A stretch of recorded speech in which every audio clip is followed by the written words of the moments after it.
Friends, one of the things that we talk about in the Ambassador Academy is pioneering. Are you a pioneer? Here I am in the middle of the desert with some of our dear friends, these awesome ibexes, mountain goats. You can see them there. And we just finished the 9th of Av. We prayed so much for God's protection over Israel. And you know what we saw? We saw a huge earthquake happen in Syria and happen over there in Lebanon. Oh, look, there he goes. And we saw what I believe is God's answer to our prayer, an unexpected earthquake in the 9th of Av as we're praying. And you know what I think about? I think about David Ben-Gurion, our prime minister. He is a pioneer. You know, he came here to the middle of the desert, and he said, and I read the words of the Lord, and I see that it says the deserts, the wilderness will blossom and bloom. And we see this happening in real time. Now, there's still a lot of work to do. I understand that. But look at how David Ben-Gurion in 1886 in Polotsk, Poland, and he gets this vision in his mind. He gets this bug. It's called Zionism. It's called believing in the word of God, fulfilling the prophecies. And he says, I'm going to move to what was then called different Palestine, people reviving the land of Israel. And it's just amazing. And here's what I'm going to be a pioneer, and I'm going to revive. You have the Federation of Labor, and he started all this, and he ended up getting buried. And so what happens is you have Herzl, you have these. He got buried, and it's called Midreshet Ben-Gurion.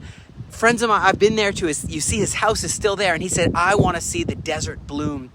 He was the first prime minister of Israel. During World War I, Ben-Gurion's Zionist activities were deemed a threat to the Ottoman authorities, and suddenly him and his wife Paula, her name was Paula Munweiss, and they decided to make Aliyah to Israel, even when it was still the British mandate.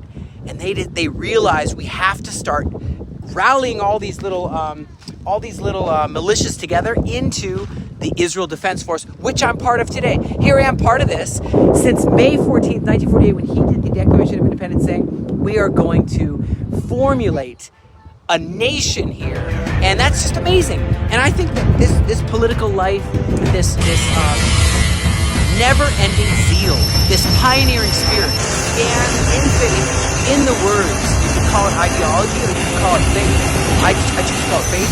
He started the educational, the David Ben-Gurion University down here in the South, and he oversaw so much influx of Jewish immigrants making Aliyah from the Holocaust, coming here and seeing the Nazi regime fall and seeing Israel rise. And that is just amazing.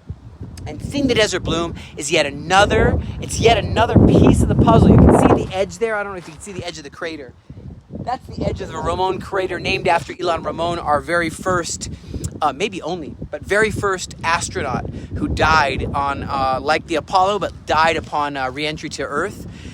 And we're calling all the pioneers to unify in faith, in strength, and believe that divine intervention is still a thing, miracles are still a thing, and let's do it together. We prayed on 9th of Av, and we saw earthquakes happen. We saw a huge earthquake just shake Lebanon. The cedars of Lebanon were shaken, just like it says in the Bible.